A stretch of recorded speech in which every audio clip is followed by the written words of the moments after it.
Donc, bonjour à tous. Encore une fois, on ne voit plus, mais c'est pas grave. Je ne suis pas en direct, alors peut-être que je vais couper cette merveilleuse entrée en matière. Mais bon, j'avais envie de me challenger, je vous dirais, aujourd'hui.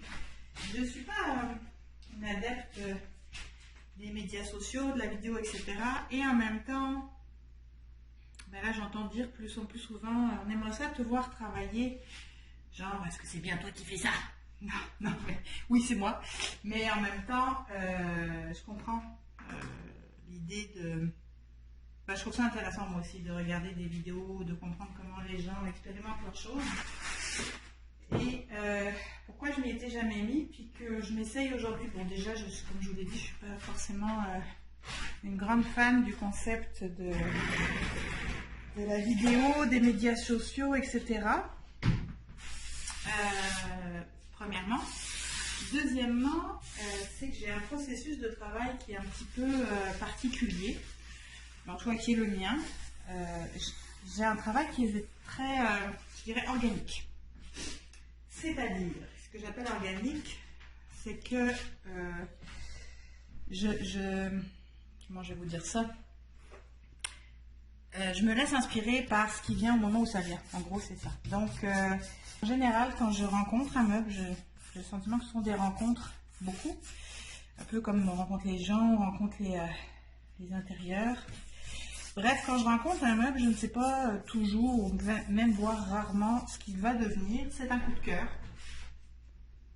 Je ressens plus ce qui est à faire que l'intellectualiser, je dirais. Et donc, les choses se font au fur et à mesure, une étape après l'autre.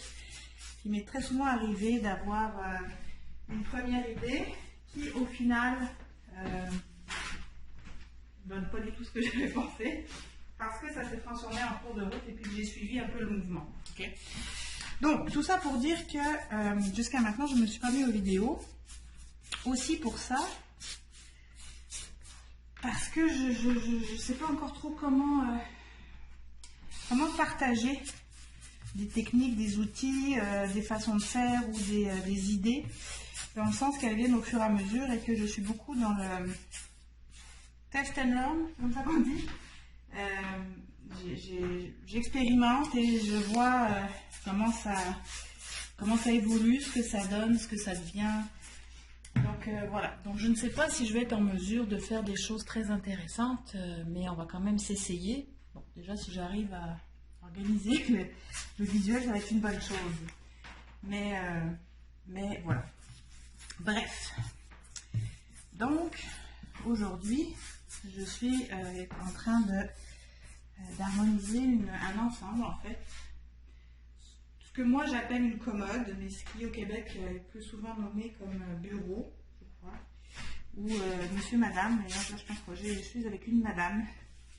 Mais je vous avoue que ce sont des termes que j'utilise peu, donc je ne suis même pas sûre de mon affaire, mais je crois que c'est une madame parce que les messieurs sont plus hauts. Quelque chose du genre, hein. Bref. Donc, une coiffeuse qui est plus loin, que je vous montrerai plus tard, et donc qui était verte. Ça appartenait, je crois, à la grand-mère de ma cliente, de l'actuel propriétaire des meubles, et c'était dans un verre lustré assez intense. Ben, le verre n'était pas intense, mais le lustrage, oui, il était par exemple. Et puis, donc c'est ça ne correspondait plus du tout. Je vous montrerai des photos. Je mettrai des photos dans le montage pour que vous voyez l'avant ou l'après ou à la fin. C'est sûr que le contrat s'est signé à distance, donc je n'avais pas vu les meubles. Et je n'avais pas forcément pensé à poser la question de la finition. La finition voulue, oui, mais la finition présente, non. Donc j'ai été comme quelque peu surprise quand ils sont arrivés de voir le lustre qui était sur le meuble. Et ne sachant pas trop ce que j'allais trouver en dessous, pour être honnête, ni... je me doute que c'est du bois, parce que au poids on le sent, mais je craignais un peu de gratter trop fort ou bref. faire plus de mal que de bien. Et puis, il y a beaucoup quand même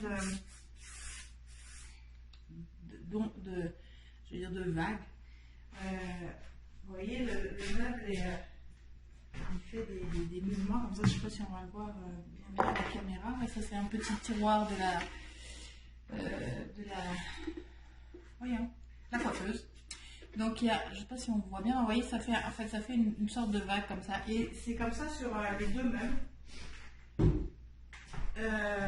Et du coup, je ne me voyais pas trop. En tout cas, je sais pas. J'ai fait le choix de ne pas foncer, mais plutôt d'aller avec un après. Donc, l'après classique 1, 2, 3 de Zainus,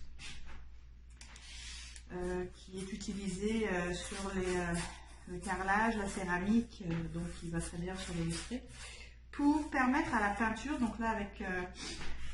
Je travaille avec Annie Sloan. Je vais vous montrer. Voilà, c'est la petite dose, bien sûr, c'est plus grand. Là, actuellement, je travaille avec donc, la peinture à la craie originale Annie Sloan.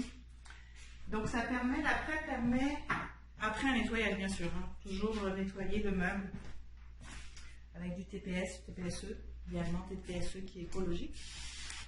Donc, après avoir nettoyé le meuble, eh bien, je suis allée avec 2 couches d'après, avec plus de 24 heures de séchage entre les 2 couches. Voyez. Donc, vous voyez qu'en première couche, ben, c'est pas très joli. On voit que c'est pas fini. Et il n'y a pas d'angoisse. C'est ça qui est merveilleux. Donc, l'après permet. Puis, vous voyez que là, il y a 2 couches d'après qui est encore là. Je n'ai pas cherché à ce que ce soit blanc de chez blanc, hein, mais on ne voit plus le vert en tout cas. Pour ça, j'ai pensé, non pas celui-là, j'ai juste pensé la commode, le dessus de la commode pour que ce soit bien lisse. Pourquoi j'ai pas forcément poncé, puis j'ai un ponçage très léger, c'est qu'on va dans un shabby chic usé. Donc je veux qu'il y ait de la vie, je veux que j'ai pas forcément l'intention d'enlever tous les petits défauts ou les petites choses, parce que pour moi, le meuble, il a déjà une vie. Puis l'idée, c'est pas de cacher cette vie-là, puis de faire un lifting, mais au contraire, d'aller révéler encore la suite de l'histoire. Donc l'idée, c'est pas que ce soit lisse et tout blanc comme un meuble très moderne, où on voudrait vraiment que tout soit flat, dans le sens très uniforme. Donc c'est pas une recherche que j'ai ici. Puis comme il va être aussi un petit peu usé, ça va créer des volumes intéressants. Donc, j'y suis allée avec mon pinceau 35 mm. J'en ai des plus gros, mais sérieusement, je l'aime pas, je le trouve lourd. Ça, c'est très personnel. Hein. J'en ai un gros comme ça. Ici, là, lui. Puis, je le trouve trop lourd. Pour moi, il ne se manipule pas très bien. Donc, je l'utilise rarement, en fait. Je pense que c'est pourtant celui qu'on m'a suggéré pour les grosses surfaces. Donc après, c'est au choix de chacun. Ben, personnellement, je préfère y aller avec un plus petit qui est plus léger, que je trouve plus maniable, que lui qui prend plus de peinture, mais qui est... En tout cas, je suis moins habile avec celui-là, mais après, c'est à vous de choisir ce qui vous interpelle le plus. Donc voilà, première couche de peinture. Vous allez voir vraiment la différence quand on va aller avec la deuxième couche, où... Là, ça va vraiment venir unifier. Puis cette première couche-là, j'ai pas mis d'eau. Donc elle est un peu, pas sèche, mais elle est plus compacte et elle est quand même assez épaisse. Donc juste un peu de petite magique. Alors ça, c'est la bouteille du peintre à la craie. Qui fait de la brume en fait. Qui fait pas un jet, mais qui fait de la brume pour humidifier. Puis en deuxième couche, on utilise beaucoup. La première couche, je ne l'ai pas utilisé tant que ça, juste un petit peu pour diluer. Voilà, je vais continuer mon travail. Je vais arrêter de vous ennuyer parce qu'on doit être à 72 minutes 42 de film et que vous êtes peut-être tanné ou vous êtes déjà plus là. C'est pas grave. Donc, je vous dis à la prochaine. Et puis, ben, c'est ça. Fait que si vous avez des questions, ben, n'hésitez pas. Page Facebook, Harmonie Déco. Harmonie avec un S, D, éperluette, CO. Alors l'éperluette, c'est le petit E qui ressemble à un 8. Et le site internet, la page Instagram, tout ça à peu près avec le même nom. Donc n'hésitez pas. Et mon nom, moi, c'est Sandrine Josie. Peut-être même que je ne l'ai pas dit. Alors voilà, c'est fait. Et ouais, hein, vous avez vu. Bon, je vous le montre. Parce que j'espère qu'il y en a au moins quelques-uns qui ont fait oh waouh, c'est beau. Ouais, c'est super beau. Ça remonte jusque là avec une licorne. Ben oui, la licorne. Ouais. Bref, Olivier Julien, Montréal, tatoueur, fabuleux, magnifique. Et ouais, c'était mon. Ouais, ce sont mes amis confinement. Puisque on ne pouvait pas voir nos amis, ben, je m'en suis fait des nouveaux, puis comme ça je leur parle. Mais maintenant je vous ai vous, alors c'est à vous que je vais parler. Fait que on se voit bientôt. Tac, ma tête est là. Ciao, ciao. Et n'hésitez pas, des questions, des sujets qui vous interpellent, des envies. J'essaye de voir si je peux vous parler en face de même. Ouais, de même. Ben, c'est ça. Sandrine Josie, Harmonie Déco. Et à très bientôt. Bye.